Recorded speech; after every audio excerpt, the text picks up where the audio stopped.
I didn't think her parents needed to know everything, so I just told her what I thought they needed to know. I helped by covering for her on dates, and she paid me by being my companion at some events. I love her, always loved, and always will love. I will always have her back no matter what, I said. That's all we can ask for, Julian. Thank you, her father said. Throughout college, I dated occasionally. I was not a monk, but I was not looking for a suitable match either. I had more than enough casual connections. But Kat, by her own admission, met often. Apparently, she was making up for lost time. Early in the fall of her senior year, I went to Kat's apartment to visit her over Labor Day weekend. She lived with 2 other girls in a 3-room apartment, and no one objected to me sleeping on the floor in Kat's room.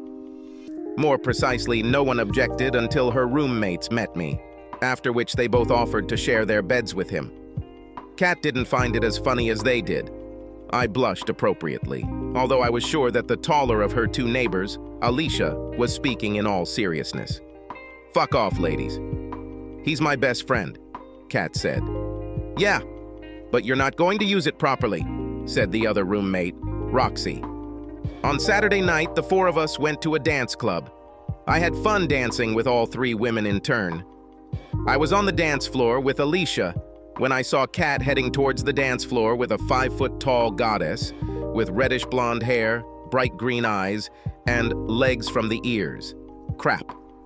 Kat remained on the floor after Alicia and I returned to our table with Roxy.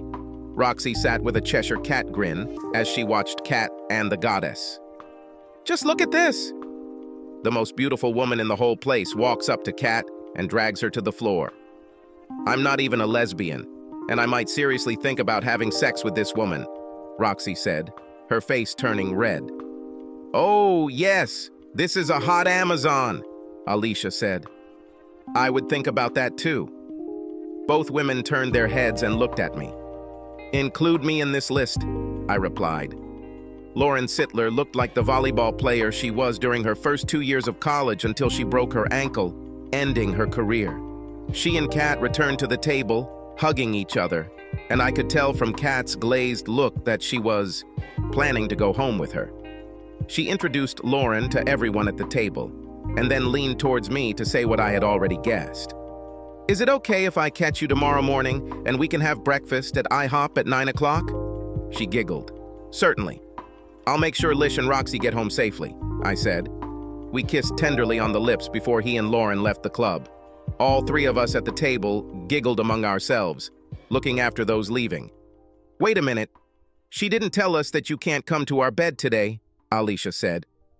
"Do you think this is an oversight or—" By the way, that night was the first and only night of 3 in my life.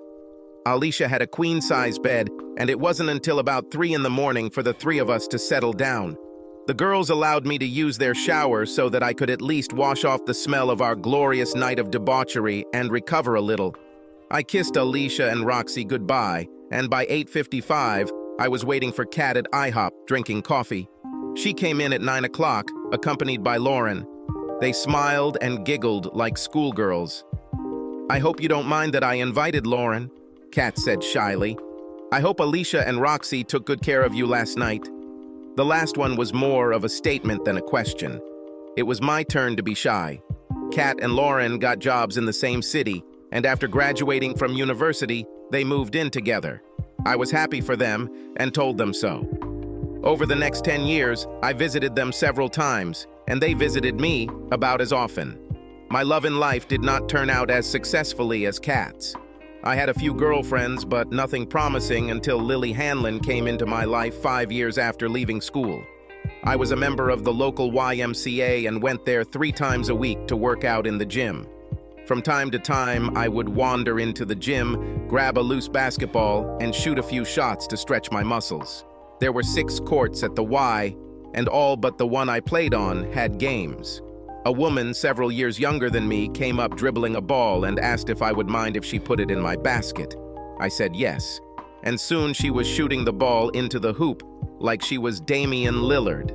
When she started shooting 3-pointers, I stopped shooting and started watching. She noticed that I was watching her and began adding some words and sound effects, such as 2 or 3, bang or bang. I smiled, admiring her throws and impudence. "Would you like to play horse?" she asked, grinning. I was a pretty good player in my day, but I was at least a few years past my prime, and I knew it. And horse is all about making shots. And after all, I was known as the king of the shaky shots, at least in my mind. I agreed.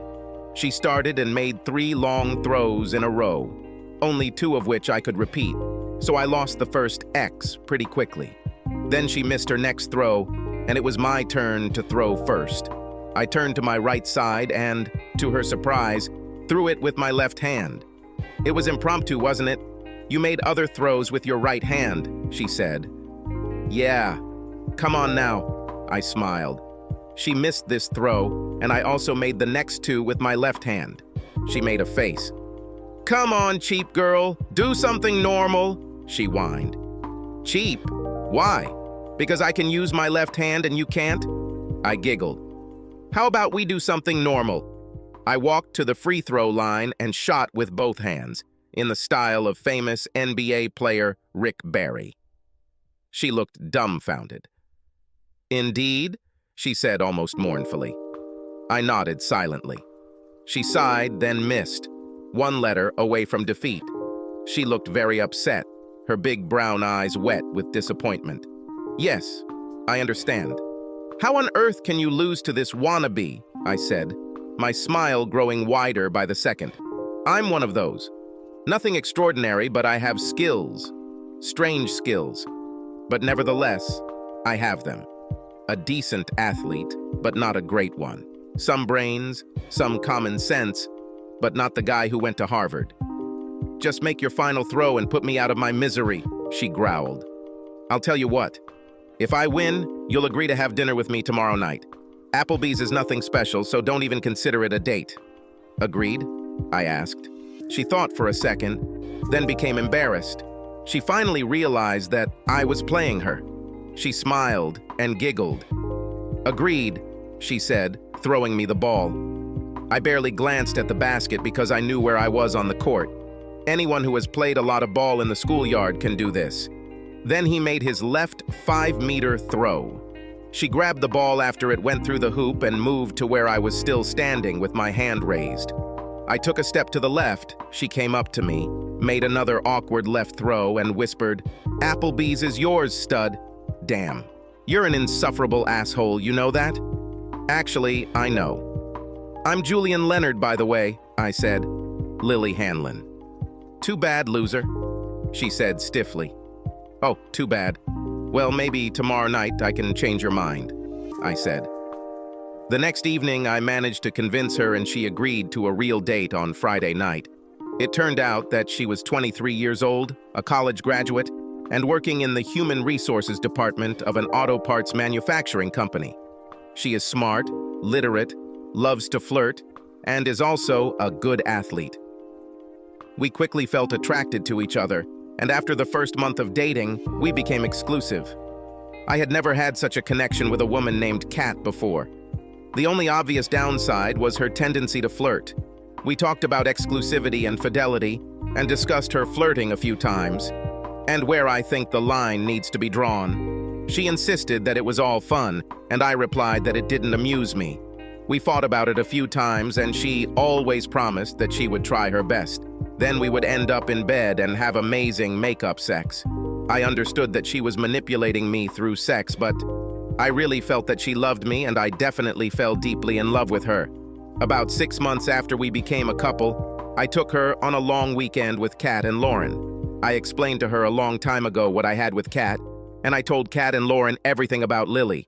The weekend went well, and I thought all the women got along well.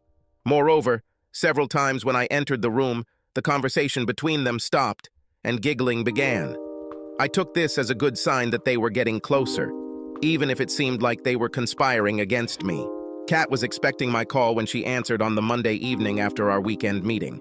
As my best friend, she also knew exactly the reason for my call. "I really like her, Julian. I think that she can become that very girl for you." Lauren likes it too, but Lauren noticed something I missed. Lauren says that when we were at the dance club last night, she was a little flirtatious.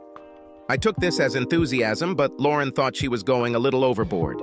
You know she loves you just like I do, and she also paid attention," said Kat. "Thanks for your opinion, baby." "That's exactly what I wanted and needed to hear," I said. 3 months later, I asked Lily to marry me, and she agreed. The wedding was scheduled for about a year later. Before I proposed to her, I met with Lily's parents several times. I thought they were nice enough, although I realized her father didn't think I was good enough to marry his daughter. My father told me not to worry about it because it was just dad stuff, and I would experience it someday if I had a daughter. I tried not to pay attention to it, but I had the feeling that he did not respect me for the fact that my hands were growing from the wrong place. I know it sounds crazy, but Lily's father owns a fairly successful construction company, and both his son and son-in-law work for him. I'm a mid-level accountant and not very useful in DIY projects. If we forget that the three of them can hardly count to 100, then I'm not good only because I don't know how to make things. The wedding was going to be a pretty big event in her parents' hometown, which was about a 2-hour drive from where we lived. Lily was going to have her bachelorette party there 2 weeks before the wedding. The bridal shower was organized by her sister Willie, the bride's married friend at the wedding, and the rest of the bridesmaids. Lily said there would be 15 of them, so they booked 5 rooms at the Hilton Hotel in town, figuring they would be too drunk to drive home. I said I thought it was reasonable. Since I was going to be alone that evening, I decided to treat myself to a bottle of Angel's Envy Rye, a truly top-notch whiskey, and 2 of my favorite movies of all time, Jeremiah Johnson and the original Rollerball. The evening was great. I wasn't too drunk when I passed out a little after midnight. Waking up with a slight hangover around 6 in the morning, I decided to take an aspirin and go back to bed. But then a mischievous thought struck me. I thought there would be quite a few hungover women at the hotel this morning, among Lily and the others, and it would be a little funny to see what the booze had done last night. I knew that they were supposed to gather for breakfast at 9 and decided to come too. He quickly took a shower and hit the road. In fact, I arrived a few minutes early and stood aside when Willie and about 8 other women showed up for breakfast. Lily was not among them. I assumed she had gained very well. I waited a few minutes before approaching the chattering, hungover group. "Lily passed out that she didn't even come out to breakfast with you this morning?" I asked with a wide smile. 9 heads quickly turned in my direction, and I discovered that I was the only one smiling. "God, please no." "What room is she in? I know you girls must have numbers 201 to 205. "Damn, which one is she in?" I shouted. One of the women began to rise, as did my blood pressure. "Stand! Don't let anyone move!" I shouted. The woman sat back down. They started talking incoherently to each other. I went to the elevator and went up to the 2nd floor. It didn't take much hearing to understand what was going on in room 205. I turned around and walked out of the hotel, tears of anger and frustration flowing from my eyes. Babud, I spent most of the 2-hour drive home contemplating turning down the hill and killing myself. I didn't see this coming at all. I didn't know who it was or why. All I knew was that the wedding was canceled. I guess I was lucky that I found out about this sooner rather than later. When I got home, the first thing I did was call Kat, who was to be my best man, and Lauren, and tell them my sad story. Then I called my parents. God bless my mom. She volunteered to call 28 guests on our side and inform them that the wedding was canceled. Since Kat already knew everything, all I had to do was call Robert and Jimmy, my 2 best men. In addition to feeling uneasy about what had happened, I was stunned that I still hadn't heard from Lily in the middle of the day. I decided that since I wasn't the one who cheated, there was no need to call me. On Sunday around noon, Lily came to me looking very remorseful, looking as if she was about to cry when I opened the door and let her in. "I'm so sorry, I'll never be able to put it into words," she said, sitting down on my couch. "I got carried away with the party and lost my head," she said. "Is that what you call losing your head?" I asked.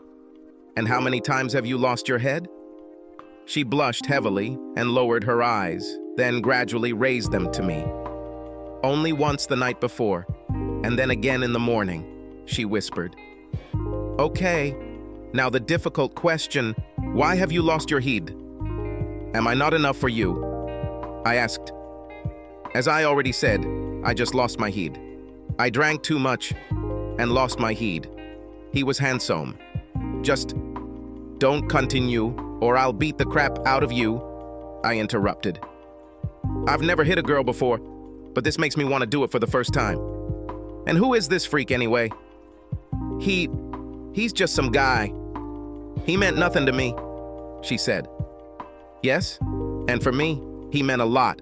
In fact, it meant our end, I said. No, we can't do that. Everything is ready for the wedding. My parents have already paid a fortune, she said. Not my problem. It wasn't me who had sex with someone who wasn't my fiancé, I said. Oh, okay. We're not even married yet, she whined. That's it, and we won't do it again, I said. You know that my father will kill you, right? She asked. No, when he finds out that it was you who changed. If anything, I think he should apologize to me, I said. She stammered. I thought so, I snorted. I didn't hear anything from Lily's father, so I assumed she was telling the truth about what happened. The weekend I was to get married, Kat and Lauren were staying with me. They just showed up unannounced on a Friday night, right after I got home from work. We already had the weekend booked, and we didn't want you sitting here alone, drowning your sorrows alone. Now you can drown them with us, but you give them a treat, said Kat when they appeared at the door of my apartment. We didn't get blackout drunk that night, but I know both of these women got me drunk enough for me to get a good night's sleep that night. In fact, I slept so well that I didn't wake up until 9:30 the next morning. Lauren was sitting at the table, drinking coffee and reading the newspaper, when I staggered into the kitchen wearing only gym shorts and a t-shirt.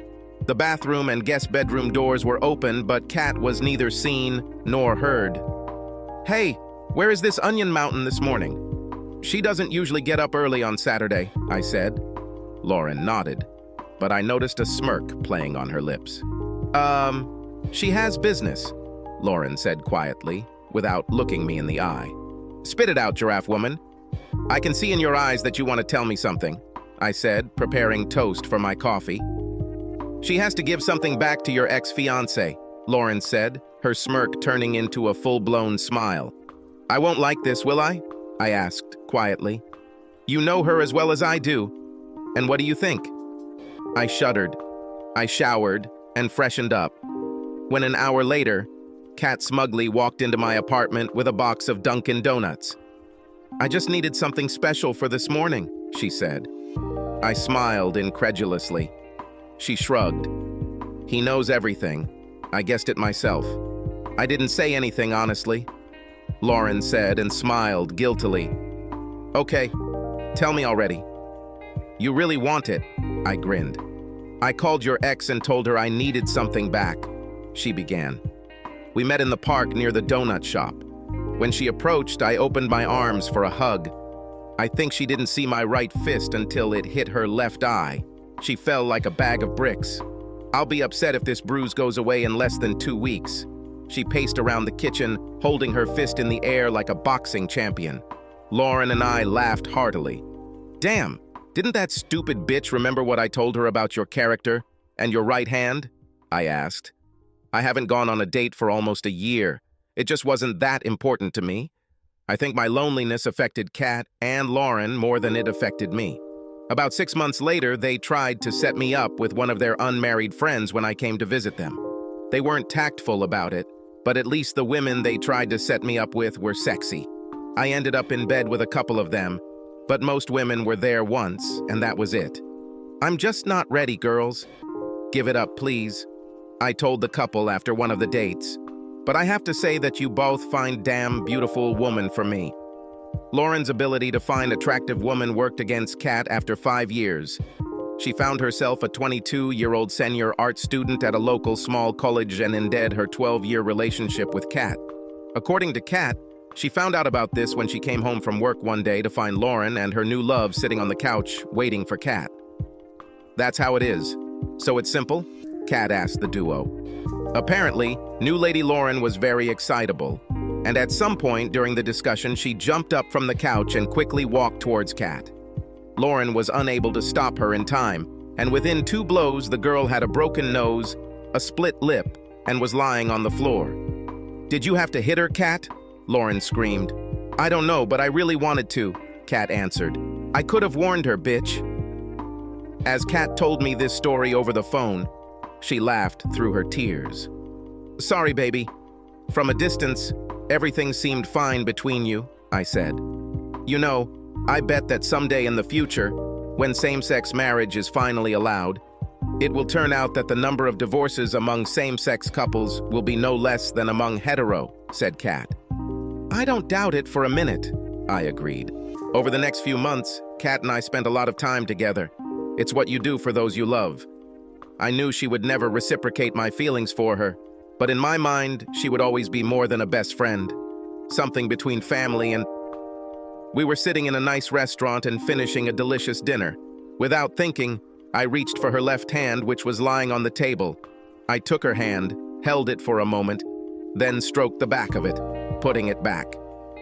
Forgive me, Julian, for not being as good a friend to you as you are to me, she said quietly.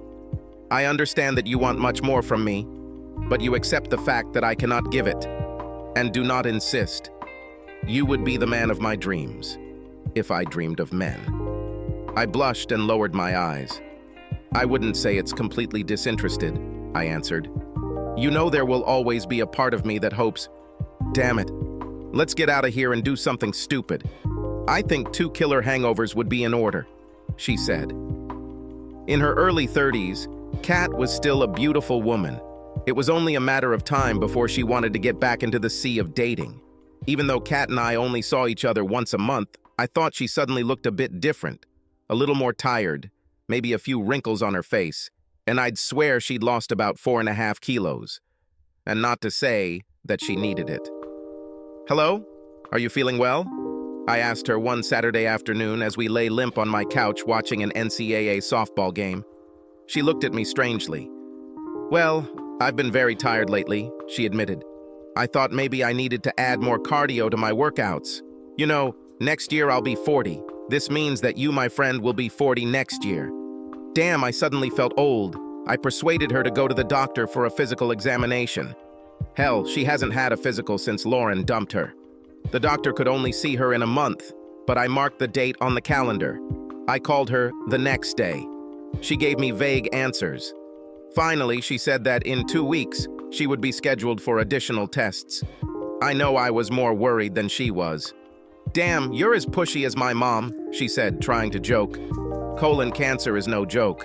Doctors noted that since the cancer was detected quite early, the chances of defeating it were high, although they said it might not be easy. I was lucky that the diagnosis came just after tax season. So, with the vacation days I had accumulated and the fact that I was able to work out of the office, I was able to be with Kat often. I took her to many doctor appointments, chemotherapy sessions, and various other appointments. I also interviewed and hired a specialist who could look after Kat when I couldn't be there. At times, her parents stayed with her. She received disability because she had to quit her job.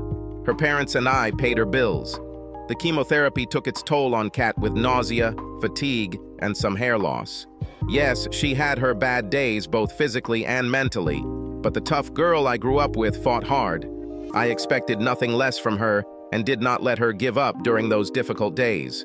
Some of those days we fought because I wasn't going to let her feel sorry for me. You are a son of a bitch. I'm in pain. Give me a break at least sometimes. She shouted to me one day when she wanted to skip chemotherapy. It won't work, you little rag, I shouted back. Now get into this damn car yourself, or I'll put you in this damn trunk and take you there like luggage. She staggered out to the car, smoke practically coming out of her ears. She didn't talk to me the whole way. She only whispered once, I hate you, you asshole. And I hate you, I whispered back, trying not to smile. A few months later, we hoped the worst was over, and we were again sitting huddled together on her sofa, as was our custom. Why, Julian? She asked. You know the answer, Kat. I love you. Always loved, always will love. No reciprocity is needed, no pressure, I replied. 6 months later, Kat received good news. Doctors announced that she was cancer-free. My parents and I took her to a great restaurant to celebrate. There were a lot of tears.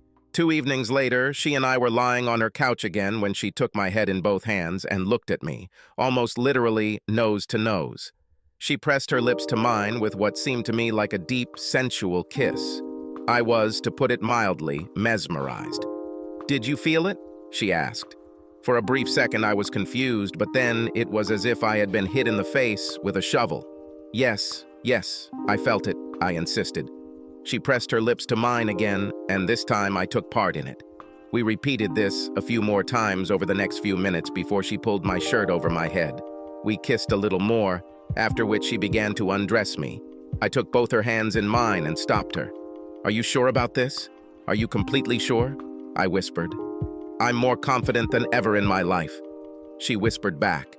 We undressed each other in a matter of seconds, stopping only to kiss in between stripping off our clothes. She moaned and panted as I kissed her and ran my hands over her body. When we reunited, I heard, "Yes," she croaked. "Oh, Julian." "Oh, Julian" became her main focus for the next 10 minutes, and then she switched to Julian when she reached the first finish line.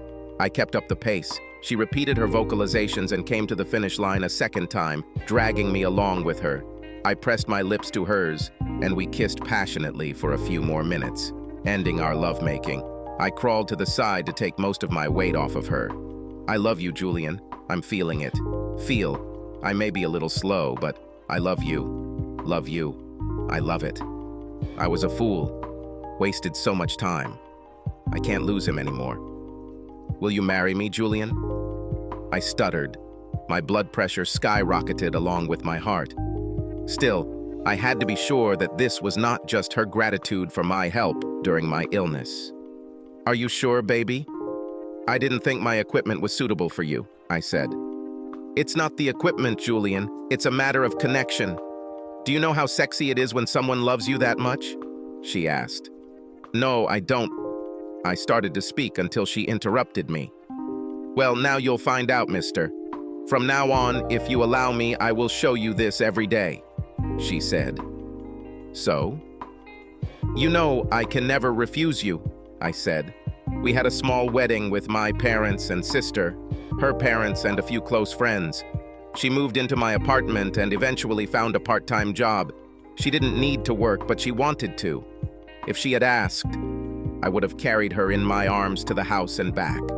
In our 40s, Kat and I were no longer the physical specimens we were 20 years ago, but we didn't need to be. We could still sometimes make the bed shake, but more often than not, we made sweet, soulful love. She taught me something new. I taught her something new. In this respect, we were almost like children. Gosh, we giggled and laughed a lot. I had a lot of time to catch up. Of course, I didn't want her to lack in reaching sweet heights. "This is not a competition, Julian. I don't keep track of how many peaks you give me," she said one night. "And I'm not complaining, animal. In fact, our relationship was not only physical. She has always been my best friend, and life as husband and wife hasn't changed that. We still spent most of our time together, finishing each other's sentences and arguing like 5-year-olds about who was the best MLB player, Steve Trout or Shohei Ohtani. Oh yeah, I also didn't give her any more reason to hit me. Still hadn't forgotten that first and only time that happened so many years ago, and didn't want a repeat. We returned from a 2-week trip to Australia and New Zealand for our 9th wedding anniversary, and about 10 days had passed when I heard Kat vomiting in the bathroom again. This seemed to happen every day after we returned, and I became concerned that she had contracted some disease in the southern hemisphere. She tried to tell me that she had an ulcer because she talked to me too much, but I didn't fall for it. 2 weeks later, she finally went to the doctor, and after several tests and x-rays, the doctor said that the x-rays showed a small mass in the stomach. Given that she had a history of colon cancer, her doctor scheduled her to undergo surgery for investigation. She had to remove the formation and perform a biopsy. She and her doctor didn't seem too concerned. I was terrified. Dr. Magnus Rostovsky looked more like an Olympic weightlifter than a world-class oncologist. He was only 6'8" tall, but had the build of a fire hydrant on steroids. He showed no emotion the few times I brought Kat to see him, but that wasn't the case when he came out to see me in the waiting room after the biopsy. A doctor with tears in his eyes is not a good sign. We did not do a biopsy. Cancer was found everywhere after the autopsy. I'm so sorry, Mr. Leonard, Dr. Rostovsky said. Kat was officially diagnosed with stomach cancer. Dr. Rostovsky gave her 6 to 9 months to live. Chemotherapy is not possible because the cancer is too advanced, the doctor told us. Under normal circumstances, I was a calm person and Kat was a fiery one, but these circumstances were unusual. I was pissed. Damn, I was pissed as hell. Kat, on the contrary, was unusually calm and resigned to her fate.